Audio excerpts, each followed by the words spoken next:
Picture चालू करो बे। इतनी सुंदर सुंदर लड़कियां और ये आ सकते हैं तो भाई तुम क्यों नहीं आ सकती? ये तो सारी लड़कियां घर पे बैठी हुई हैं। यहाँ ये तुम्हें यहाँ आने में डर लगा, कोई नहीं लगा ना?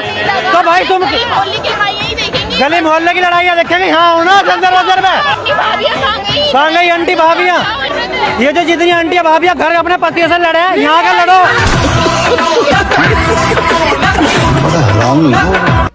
भाई सलमान खान भाई का तो मैं फैन हो गया भाई। मतलब सोनम वांगचुक का जो अनशन था वो इतनी दिनों से कोई तुड़वा नहीं पा रहा था। सलमान भाई ने सिर्फ एक ट्वीट डाल के तुड़वा दिया, और ये भी नहीं कि ट्वीट में ये सब बोलो कि भाई प्लीज खा ले ना। सलमान खान भाई ने अपनी भाषा में समझाया कि सोनम इट्स डन ब्रो, हो गया, अब जाके कुछ खा लो, अगर तुम्हें कुछ चाहिए तो मैं अपने घर से भिजवा देता हूँ। और उसके बाद ही सोनम वांगचुक जी ने अपना अनशन तोड़ दिया। मतलब भाई का और देखो, जहाँ मैटर बड़े होते हैं वहाँ सलमान भाई खड़े होते हैं।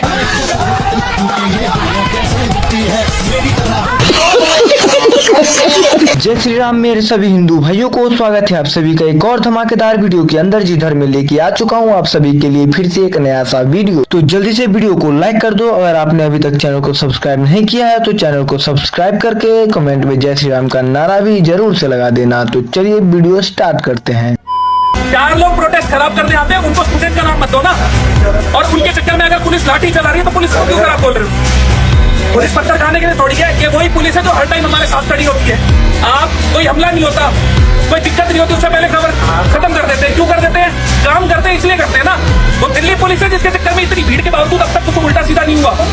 शुक्र मनाओ उस चीज का। सीजेपी के स्पोक्स पर्सन कहते हैं कि हमने तो किसी को नहीं बुलाया भाई, लोग अपनी मर्जी से आए हैं। दिन के 12,000 ट्वीट और पोस्ट डालते हो तुम लोग कि आओ हमारा सपोर्ट करो, ट्वीट करो, रीलें डालो, वीडियो बनाओ, आओ आओ जंतर मंतर आओ। और अब जब लोग आ गए तो तुम सब गायब हो गए, ना कोई गाइडेंस, ना कोई इन्फॉर्मेशन, ना कुछ, सिर्फ बाद में जस्टिफिकेशन और ट्वीट आते रहो। देखो आधा तो जो बच्चे पिटे हैं वो तुम लोगों की वजह से ही पिटे हैं, क्योंकि तुमने बताया ही नहीं कि करना क्या है। बुला तो लिया सबको। और दीप के भाई ये जो आपने किया इसको हंगर स्ट्राइक नहीं कहते। इससे ज्यादा भूखी तो मैं अपने पति के लिए तीज के व्रत पे रह लेती हूँ। विजेता दैया के खिलाफ नैरेटिव चला, लोग बुरा बुरा बोल रहे हैं तो उसे हटा दिया आप लोगों ने। नैरेटिव तो बाकी 3 के खिलाफ भी था। फिर दीप के ट्रक पे करके क्या कर रहा है? ये सौरभ दास और आशुतोष शंकर क्यों गए होंगे ऐसे क्रूशियल टाइम पे नड्डा से मिलने? उन लोगों को क्यों नहीं हटा रहे? ओ वो आपके लोग हैं, आपके नहीं, आपके लोग हैं। इनसे कोई सवाल पूछ ले तो फटफड़ाने लगते हैं। दीप के अजीत अंजुम से लड़ लिया था, ये रंगा पूरे टाइम बाउटरी करता रहता है। सौरभ दास पर्सन है, क्यों? When did this person spoke? और अब अगर सीजेपी के अंधभक्त मुझसे पूछेंगे क्या तू इन तीनों को डंडा खाते हुए देखना चाहती थी? नहीं जी नहीं, मैं किसी भी बच्चे को, किसी भी बंदे को डंडा खाता हुआ नहीं देखना चाहती थी,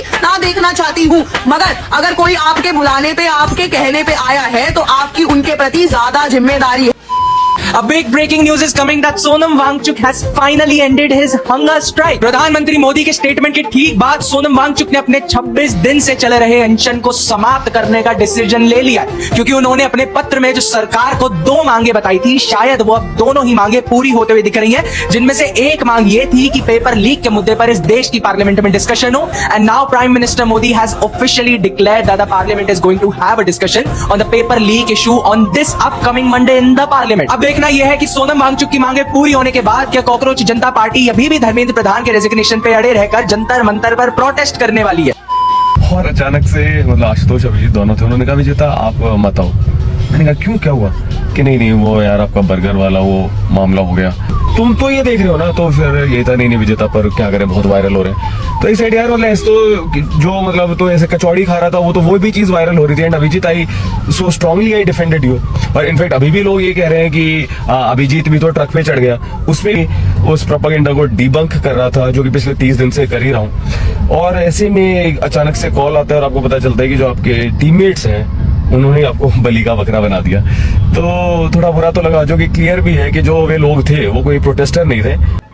देश का पढ़ा लिखा बच्चा ऐसा नहीं होता जो रोडों पे पुलिस वालों को मारता घूमे, बल्कि पंचुअल बंसल जैसा होता है, जो इस प्रोटेस्ट पर पता है क्या बोला कि मैं क्यों जाऊं ऐसे प्रोटेस्ट में जब मुझे दूसरा मौका मिल रहा है अपने स्कोर को और इम्प्रूव करने का। और देखो नीट रिजल्ट में पंचुअल की ऑल इंडिया रैंक 2 आई है। और इस देश के नेता इतने बड़े अपॉर्चुनिस्ट हैं कि इस प्रोटेस्ट को पीसफुल प्रोटेस्ट बोल रहे हैं। अब पीसफुल प्रोटेस्ट हो और अखिलेश यादव पीछे रह जाए, ऐसा तो हो ही नहीं सकता। तो खुद को स्टूडेंट्स का हितैषी बताने वाले अखिलेश यादव का कहना है कि देश के स्टूडेंट्स के साथ गलत हुआ है। अच्छा, तो 1992 में जब यूपी में बीजेपी की गवर्नमेंट थी तो बीजेपी यूपी में एंटी कॉपिंग लॉ लाई थी ताकि राज्य से नकल को हटाया जा सके। तब यही सपा सरकार है जिसने एंटी कॉपिंग लॉ का विरोध किया था और यूपी में इनकी सरकार बनते ही इन्होंने सबसे पहले एंटी कॉपिंग लॉ को हटाया था और इनके पिताश्री मुलायम सिंह ने इसे छात्रहित बताया था। इनकी पार्टी का हिसाब क्लियर था कि एग्जाम्स में बच्चों को नकल करवा के पास कराओ और बच्चे तुम्हें वोट देंगे, और यही होता रहा। अभी 2017 तक यूपी में नकल की क्या हालत थी ये यूपी के लोग ही जानते होंगे। और जितना भी यूपी में बिना पढ़ने लिखने वाले, पढ़ने में फिजट्टी बच्चे हैं ना, वो सब अखिलेश यादव को आज भी भगवान मानते हैं। क्या तब वो उन बच्चों के साथ अन्याय नहीं था जो सच में पढ़ लिख कर टॉप करते थे, लेकिन उनसे आगे एक अनडिजर्विंग अनपढ़ बच्चा खड़ा होता था। देश के बच्चों को धोखे से फंसाकर उन्हें लाठियां खिलवा दी। जरा इनसे ये पूछो कि इनके बच्चे कहाँ हैं? विदेश में आराम फरमा रहे हैं। इनका देखो, अपने बच्चे विदेश में बैठा रखे हैं। अरे उन्हें बुलाओ यहाँ पर, इन्हीं देश के बच्चों के साथ खड़ा करवाओ। है हिम्मत। सच्चाई बहुत कड़वी लगेगी बट सच्चाई यही है कि जो बच्चे सच में घायल हुए हैं उसका रीजन है ये पत्थरबाज गुंडे, क्योंकि पुलिस पर पत्थरबाजी करने वाला कभी नीट स्टूडेंट नहीं हो सकता। ये वही बच्चे हैं जो ऐसी सपा सरकार में नकल से पास हुए हैं और आज ये कर रहे हैं। तो फाइनली 26 दिन बाद सोनम वांगचुक ने अपनी हंगर स्ट्राइक तोड़ दी है। तो सोनम वांगचुक के जो चाहने वाले हैं, उनके हंगर स्ट्राइक से जो परेशान थे, उनके लिए बड़ी खुशखबरी की बात है। आप देख सकते हैं वो हॉस्पिटल में बैठे हैं और जेपी नड्डा जी उनके पास है जो उनसे बात करने पहुंचे थे। I'm grateful and I'll be happy to break my fast.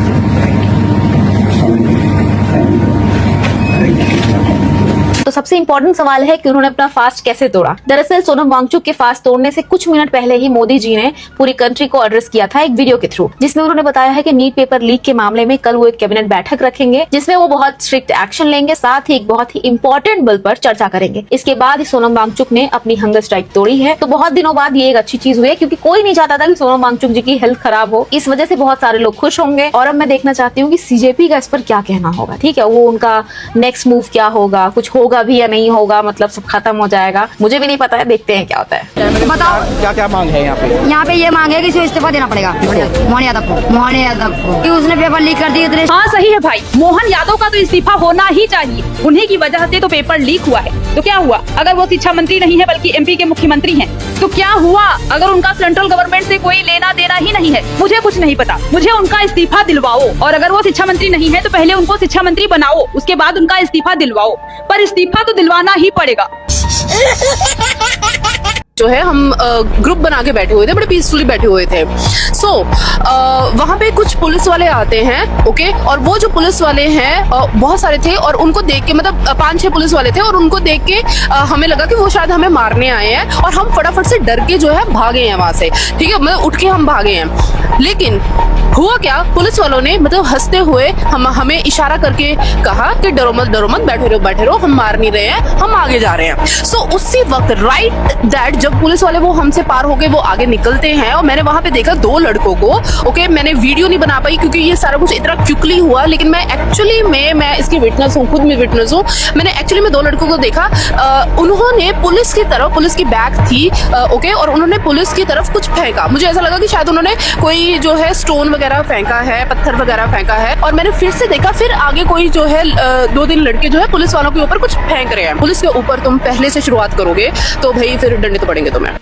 Protest खत्म हो गया भाई अब, क्योंकि अमित शाह ने जो है ना डिटेंशन पावर दे दी है दिल्ली पुलिस को। मैं कह रहा हूँ पिछली बार तो आपने कर दिया था दंगा, अगर अब के बार आप पुलिस के हाथ में आ गए ना तो आपको कोई भी पावर बचा नहीं पाएगी, क्योंकि ये जो पावर है ना ये नेशनल सिक्योरिटी एक्ट के अंदर दी गई है। तो आप अगर पकड़े गए इस बारी तो मैं आपको बता रहा हूँ आपके पूरे खानदान में आपको कोई नहीं बचा पाएगा। दूसरी चीज, सोनम वांगचुक ने जो 2 डिमांड रखी गई है उसको सरकार ने ऑलरेडी मान लिया है कि पहली थी कि जो बच्चे मर गए हैं नीट के एग्जाम के लिए उनको कंपनसेशन दिया जाए, दूसरा जो है पार्लियामेंट में इसके बारे में बात उठाई जाए। जेपी नड्डा ने इस पर बयान दिया है कि हम इस पर बात करेंगे, दोनों मुद्दे उनके मान लिए गए सोनम वांगचुक के। पर अभिजीत दीपके की बात मत सुनो, वो क्या कह रहा है अभी, अरे इस्तीफा दे दो, बिना किसी जांच के किसी का इस्तीफा लेना ये कहाँ का, मतलब ये तो तुम लॉ के अगेंस्ट चले गए ना, फिर कहाँ का संविधान। तुम बाबा साहब अम्बेडकर का ही तो मजाक बना रहे हो अब, कि बिना किसी प्रूफ के, बिना किसी गिल्ट के आपने किसी को ये बोल दिया भैया इस्तीफा दे दो। भाई पंजाब में अगर पेपर लीक होगा तो सबसे पहले मैं, अरविंद जी और मानसा मिलकर पंजाब के शिक्षा मंत्री को हटाएंगे। कर दो तुरंत करो, अपने जुबान के पक्के बने रहना, ठीक है? क्योंकि फार्मासिस्ट ऑफिसर का पेपर चीटिंग कराते मिस्टर से लीक होगा, तभी तो चिटिंग हुई पूरी। मेरे पे यकीन नहीं करते? लीक होया पुलिस वाले खुद कह रहे पंजाब बचना पेपर लीक होया, कर लिया यकीन? तो अब मैं ये पूछने वाली हूँ कि अभिजीत दीपके और उनके जंतर मंतर से पंजाब के लिए रवाना कब हो रहे? भगवंत मान का लेने इस्तीफा, जाओ ना, लो जाके। फिर पूछती हूँ, फिर तुम्हारा देखूंगी जय जी मूवमेंट। जय श्री राम, भारत माता की जय। अरे सॉरी केजरीवाल जी का नाम लेना भूल गए थे, इन्हें भी रिजाइन लिस्ट में डालना, ठीक है।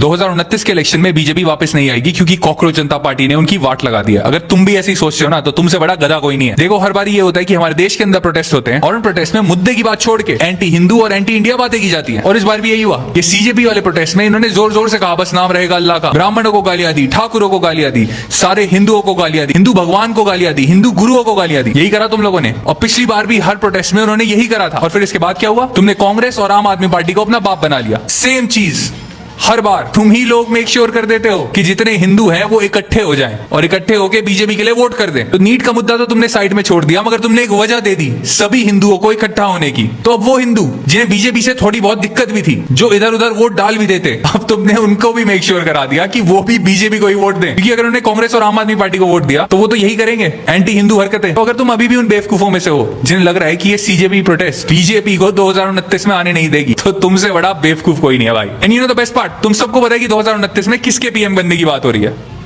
तो ये जितने भी एंटी हिंदू नारे लगा रहे हैं ना, प्रोटेस्ट खत्म हो चुका है। जेपी नड्डा जी ने खुद अस्पताल जाके सोनम वांगचुक की हंगर स्ट्राइक तोड़वाई है। सलमान खान ने भी पोस्ट कर दिया है कि सोनम वांगचुक अपनी हंगर स्ट्राइक तोड़ दें और अपना ध्यान रखें। मोदी जी ने भी लाइव आकर कहा है कि हम फास्ट ट्रैक कोर्ट चलाएंगे, स्ट्रिक्ट एक्शन लेंगे पेपर लीक के खिलाफ। और अमित शाह जी ने डिटेंशन पावर दे दी है दिल्ली पुलिस को, और ये पावर आती है एनएसए के अंडर। पिछली बार तो तुम लोगों ने कर दिया था दंगा, पर इस बार सोच समझ के करना, क्योंकि इस बार अगर पकड़े गए तो क्योंकि ये जो पावर है ना नेशनल सिक्योरिटी एक्ट के अंदर दी गई है। और दूसरी चीज, जो सोनम वांगचुक ने 2 डिमांड रखी थी वो सरकार ने मान ली है। पहली, जो नीट के बच्चे मर गए हैं उन्हें कंपनसेशन दिया जाए। दूसरा जो है पार्लियामेंट में इस मुद्दे को उठाया जाए। जेपी नड्डा जी ने इस पे बयान दिया है कि हम इस पे बात करेंगे, इन दोनों मुद्दों को गंभीरता से देखेंगे। पर ये जो तुम्हारा अभिजीत देव के, इसकी बात मत सुनो। ये बिना बात के अपनी रट लगाए बैठा है कि धर्मेंद्र प्रधान अपना इस्तीफा दें, बिना किसी जांच, बिना किसी आरोप के, बिना किसी प्रूफ के बस इस्तीफा दे दो। वैसे तो ये जय भीम के नारे लगा रहे हैं, पर तुम बिना किसी आरोप के उसका इस्तीफा मांग रहे हो, तो ये कहाँ का संविधान है? ऐसे तो तुम अम्बेडकर का मजाक उड़ा रहे हो। वीडियो पसंद आए तो वीडियो को लाइक करके चैनल को सब्सक्राइब करना दोस्तों, और कमेंट में जय श्री राम का नारा भी लगा देना, क्योंकि हम लोग वीडियो को एंड भी जय श्री राम के नारे के साथ करते हैं। मिलते हैं आप लोग से नेक्स्ट वीडियो में। Bye bye.